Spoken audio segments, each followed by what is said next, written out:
with Sebastian Gorka on the White House lawn back in July or August. I think it was in July.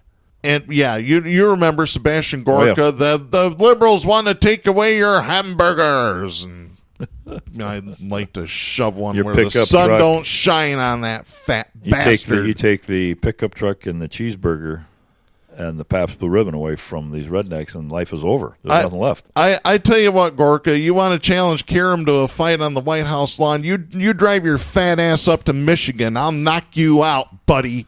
Yeah, Really? And by the way, the judge also said that Karem probably could prove that his Fourth Amendment rights were violated as well. Due process. So there's our request list here at Southpaws. We'll take Pamela Anderson with Gorka. We've got. She'd probably take him down too with one punch. We've got stations all over the country that listen to us. They double with Pam and Gorka in the same show. Yeah, there you go. But you don't need to hear it from us right now. You can go on Google Pam taking down Meghan McCain. Just type it in. It's beautiful. It's absolutely beautiful. Something else that's beautiful is our next segment, but in order to do that, we have to play the appropriate music. Hammer time! Oh, yeah, it's hammer time. It's time to drop the hammer on the douchebag of the week. And for this one, we're going to go back to something we said a few weeks ago. It was a story you brought up about Franklin Graham telling evangelicals that you need to take over the school boards, your public school boards. Well, put a time limit on it. He might have, this might be part of his plan here. We have this story from Hemant Mehta at Pathos.com. This is dated September 12th. And this is our winner for this week. Brainerd, Minnesota School Board President Sue Kern wins the award this week. Why? Here's the story. On Monday night, during a meeting of the Brainerd School Board in Minnesota, a science teacher and an administrator overseeing teachers were asked why the district even bothers including evolution in the curriculum. That question came from the president of the school board. Good luck, children. You're going to need it. Board President Sue Kern didn't get why they were teaching what she claimed was an unproven theory from more than a century ago. By the way, there is a video clip of her at this meeting discussing this. Here's what she said. Quote, Darwin's theory was done in the mid-1800s and it's never been proven. So I'm wondering why we're still teaching it. And with regard to Christian students, how do you do that? They're taught not to agree with that. So, end of quote. Hemant Mehta continues by saying, Jesus Christ, all the wrong people have all the power. And he's right. Right. Correct. Let me continue. Now, imagine you're the district's director of teaching and learning, Tim Murtha, or Brainerd High School science teacher Craig Rezak, and you have to listen to this. Do you seriously have to tell the most powerful person in the room what a scientific theory is? Or how the basics of evolution have never been in doubt since Darwin's time? Or that all the evidence we've ever found since Darwin's time has only strengthened the theory? Or that you don't cater reality to people whose faith teaches them to avoid it? Or that there are plenty of Christians who have no problem reconciling religion and science? Or we had a movie, The Gregory Peck. Here's the deal. There's the thing that's incredibly strong about the theory of evolution is that it's provable. Mm-hmm. The very thing that is forte, she claims is his weakness. Well, we're going to get to that. To their credit and professionalism, there are no pictures I can find of them looking at Kern with dropped jaws and wide eyes. But their responses make it clear that's what they were thinking. The Brainerd Dispatch has the quotations. Rezak responded to Kern, quote, the interesting thing about theories is that we have to find information to disprove it. There hasn't been any information found to disprove the theory of evolution. As we learn more about DNA, it only solidified it. It's based on observation. It's based on fact. If we ever find any evidence to disprove it, we would amend that because that's what we can do with a theory. But there hasn't been any evidence to disprove it presented at this time. This is science, and science deals with facts. It doesn't deal with belief. It doesn't have to be a dilemma or a concern for someone to choose between Christianity and evolution. That's not what this is about. you can actually embrace both. It's my duty as a teacher to teach science and not teach religion. That's the separation of church and state." End of quote. I've got a protest sign out in the garage somewhere that has a picture of the Bible with a line through it, and it says, "Betsy, this is not a science book." They are at war with science. Of course. They don't like empirical facts, like evolution. No. The Scopes Monkey Trial, an award-winning movie, I thought we had put this to rest. Evolution is not a theory. It is proven. Not. My little finger is the result of evolution. My shrunken appendix in my stomach is scientifically been proven to be a result of evolution. I had a stomach as big as a cow when I was a caveman, okay? I ate dinosaurs. But now that I ate 4 meals a day as a human being, it shrunk. It took thousands of years. Mm-hmm. There's no question that is a result of evolution. Yeah. I want to continue the story. At least the right person is in the classroom. Those were smart answers to dumb questions, at least given where they were coming from. Mirtha played it even safer, saying that the state required them to follow certain education guidelines, including the teaching of evolution, and the district would be in trouble if they didn't teach it. Kern didn't push back on that. Still, the fact that she even had to ask suggests that she either doesn't understand basic science or thinks religious dogma should override settled science.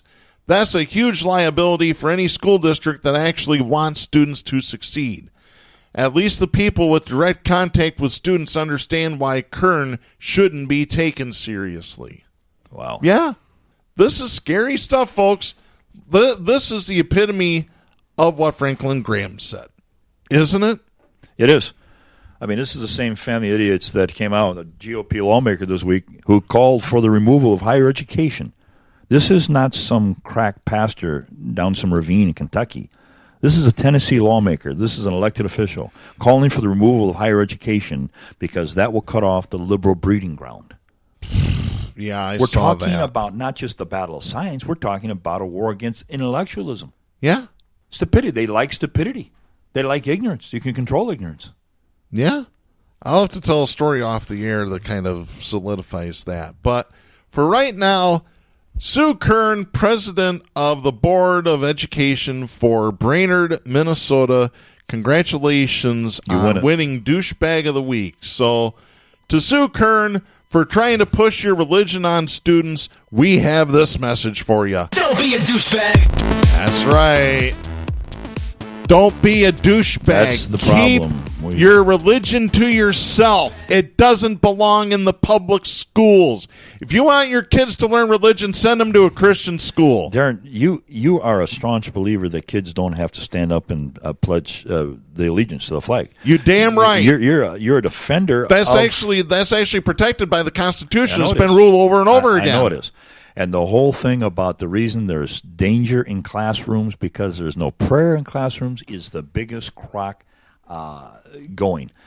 But that douchebag award that she's getting, mm-hmm. I have to ask you. We have to battle every week for who's the biggest douchebag out there. Do we see a trend? If we go back and look at our douchebags, if we do a survey of our douchebags, aren't we seeing a predominance of crazy fundamentalists winning this thing? Oh, a lot of them. But wouldn't you think that I mean, Trump could win it every week, let's face it. Well, for the first few years of the show, it was the rich Republicans who were putting their thumb down on the working people. Rick Snyder got Douchebag of the Year in 2013, I believe. Right. But I think that trend proves something. Yeah. We're not making a mistake. It's getting dangerous. It's not even funny. I mean, this douchebag is a humorous bit, but its point is something that is scary. It's been dangerous for a long time. Yeah, and it's coming to a head. It really has. When the Franklin Grahams and these people are calling for this crazy stuff. Yep. We're quickly running out of time. There's a couple of stories that I want to cue you on that you need to look at. We've got them both posted to our Facebook page. Go to facebook.com/Southpaws Radio Show. You can find these two stories that are really important. We have from GRID, Grand Rapids Institute for Information Democracy, grid.org, GRIID.org. Jeff Smith, in an article on September 9th, asked the question, what does it mean when the Grand Rapids Police Department Union contributes to candidates for Grand Rapids City Commission? Why it's important? Because this isn't just happening in Grand Rapids. This is happening all across this country. Right. So you better take a good look at that one. And then the one article that's really going to get people upset this week, Heidi Stevens, writing for the Chicago Tribune, is an article that was dated September 11th. This was a controversy that happened in Anchorage, Alaska. A teen swimmer for the high school was competing in Anchorage, and the referee determined that her swimsuit showed too much skin, so she won the relay, but they disqualified her because of her swimsuit. So Heidi Stevens wrote this column. When a ref yanks a teen swimmer's victory because her school-issued suit shows too much skin, girls are told their bodies are sexual above all else. And this is a theme we've talked about on the show for a number of years. Yeah, definitely. Yep.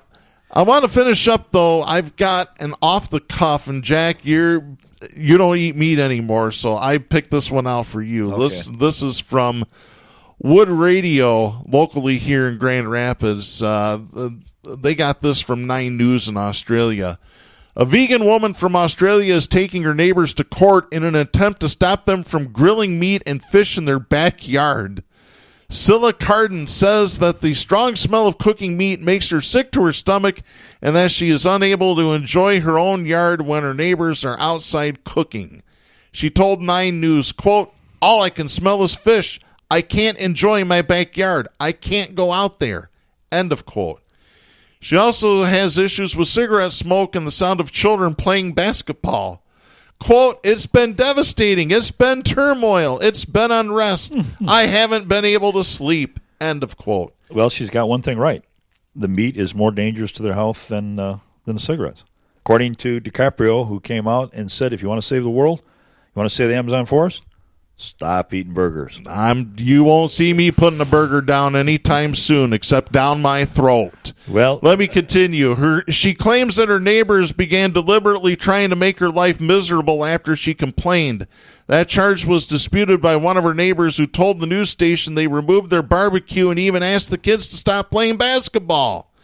Carden's original complaint was tossed out of court, so she appealed to Australia's Supreme Court. The High Court rejected her appeal, but that hasn't deterred her. She says she is still considering legal action against her neighbors, though it is unclear if she will have a civil case since her complaints have been thrown out. She's a crazy woman. She had if you read more about her, she had all kinds of other crazy demands of her neighbors. We can find crazy people who are Christians, who are meat eaters, who are vegans. I don't think she's indicative of the trend, but I just wanted to say one last thing before we go.